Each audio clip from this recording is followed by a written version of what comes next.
In this video today, I'm going to cook a very famous and iconic Hungarian dish, Gulyásleves in Hungarian, but you might have heard of it as goulash. And while I prepare everything, I will tell you about its history. Traditionally, this dish is made of beef, which takes a little time to cook.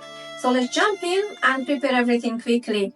I probably some point will turn on the overhead camera, then you would be able to see my hands. But no magic happens here, just basic ingredients and a few special ones.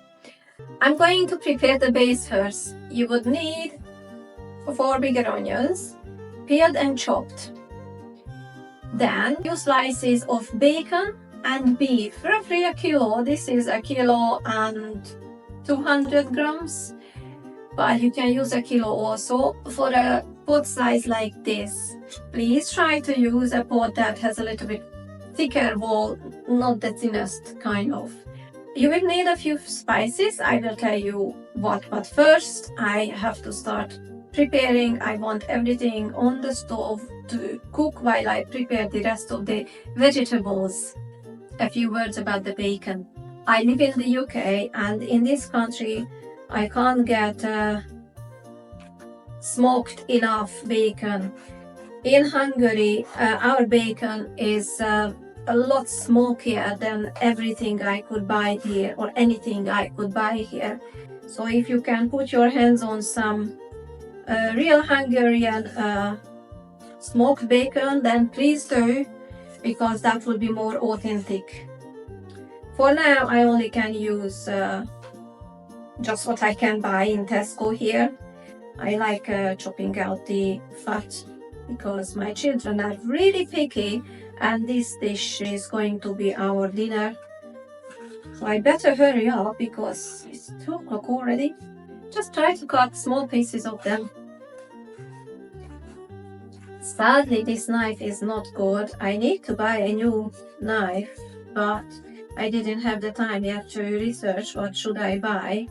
I had a really good chef knife, but I tried a new knife sharpener with it, and it went completely blunt now, so I can't use that. I only just have this knife, which is not a shaving knife, and this is not good either. Using not sharp knife in the kitchen is pain and make everything slower.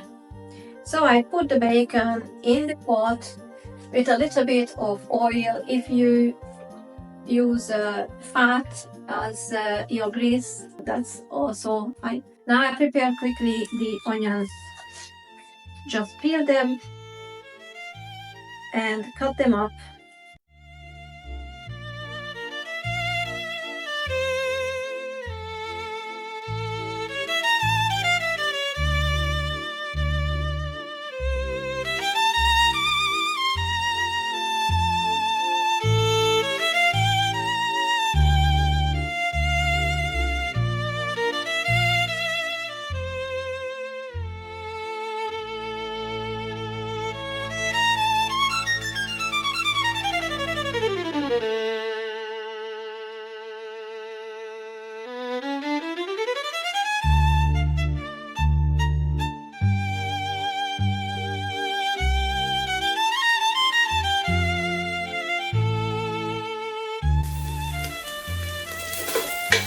When it starts to shrink, you can add the onions.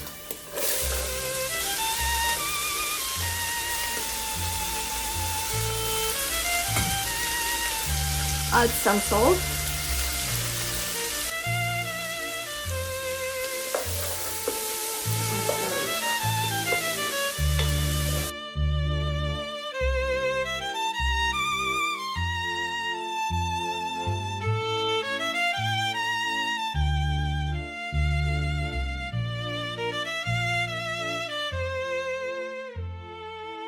The onion is ready. Now I have to cut up the beef.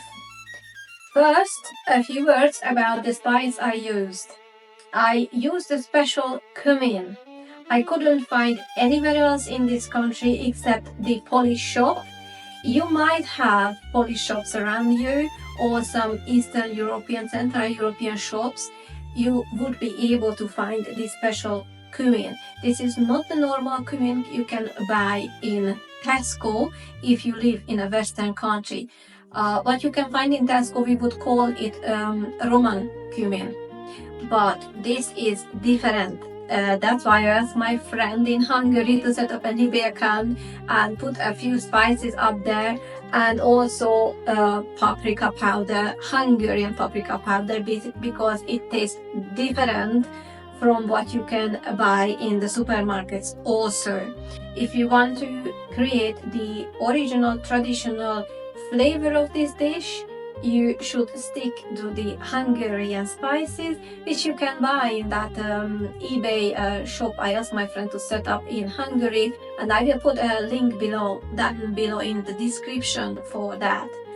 I hope she already prepared to get some orders. I will check with her today. Okay, so really important. The spices are really important. So far I have some oil, the bacon, salt, bay leaves and the onion in this mix. Now I have to put everything aside, cut up the beef, then start to cook this stew. While the stew is going to be cooked, I'm going to prepare the vegetables.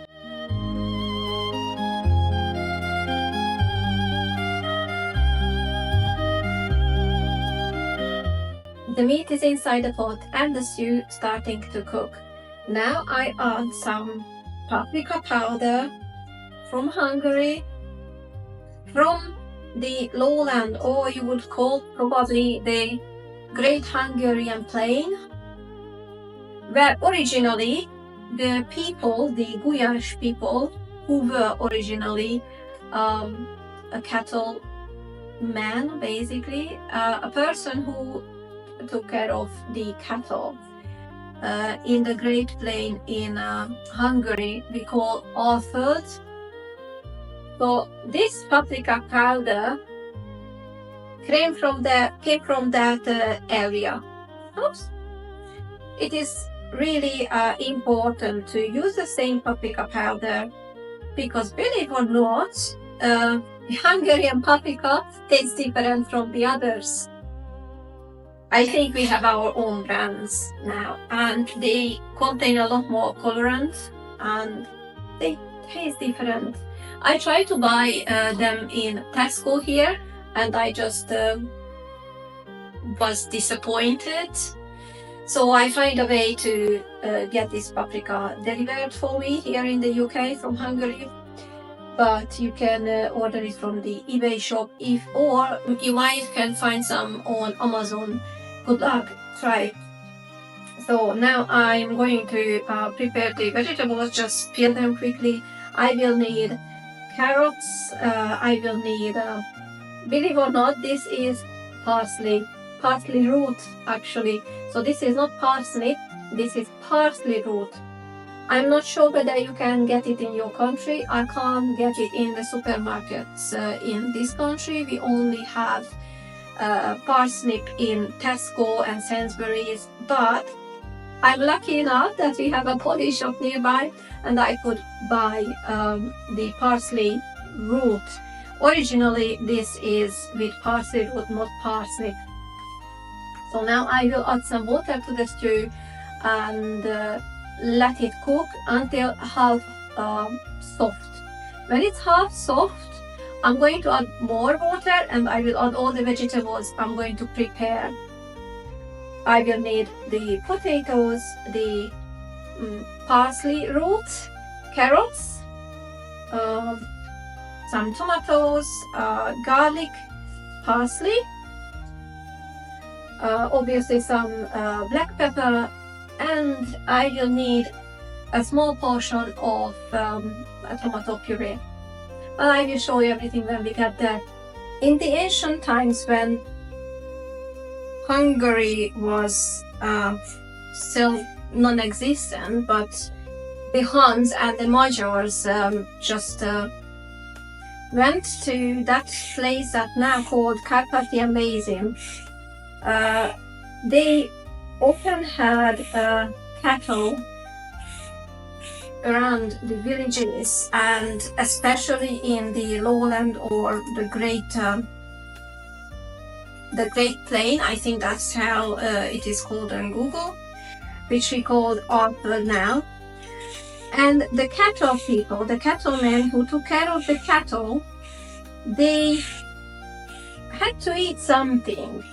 And so it had to be something simple that doesn't require many tools, and all the ingredients they could get their hands on fairly easily. So in the beginning, it was basically just beef from the cattle, water and onion. Well, but later on, around the 1600s, when we got paprika from abroad and we started cultivating our own Hungarian paprika, it became popular, very popular, and other ingredients were added to the soup. Sometimes this dish was not a stew, not a soup, but a very thin stew. The main thing was that it was portable. They could cook it on open fire, because that's what they did. They used open fire and a cooking pot in a tripod above the cooking fire, the bonfire. So it was very nutritious and everything is accessible for them and available.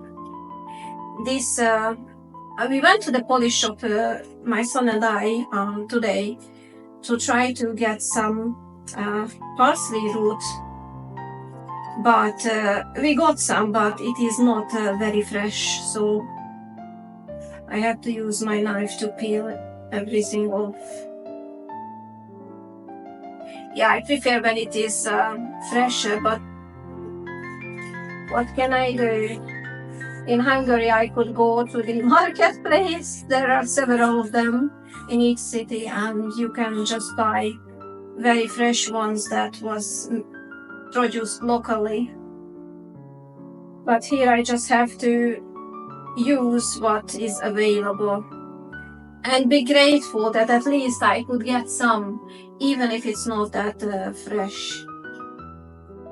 Yeah, so I know that some of you heard of this dish, goulash, and some other countries, especially after the 19th centuries, they started cooking their own version of goulash, because this was really popular in that time, this dish, especially in the Austro-Hungarian period of time. And they started producing their own or cooking their own version of it, then claiming that's the real goulash, which is, they usually refer goulash as some sort of stew made from pork, chicken, and with a lot of other ingredients, which is not traditionally the part of the original dish that was definitely Hungarian from the ancient times. But this version is the Hungarian version. And of course, as every household, they have probably a little bit different spicing, but not much differences, because I think Hungarians generally like to keep the traditional food traditional and cook it the way that our grandparents cooked it, grandmothers cooked it. So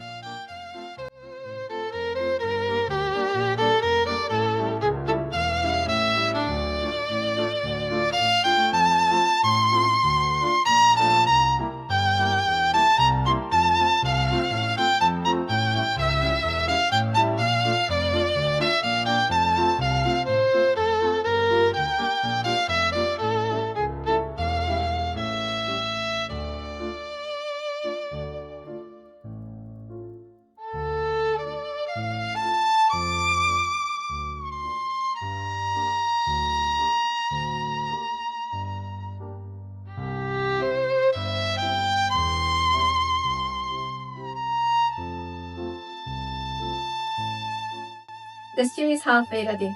Now I have to add the vegetables, the parsley, salt, black pepper, the tomato paste or tomato puree with extra water, and cook it until everything is soft. I will show you the up close now to you and come back with the end result.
I hope you enjoyed this video, and I really hope you subscribe, click the notification button to don't miss any of the new videos I'm making, and see you next time.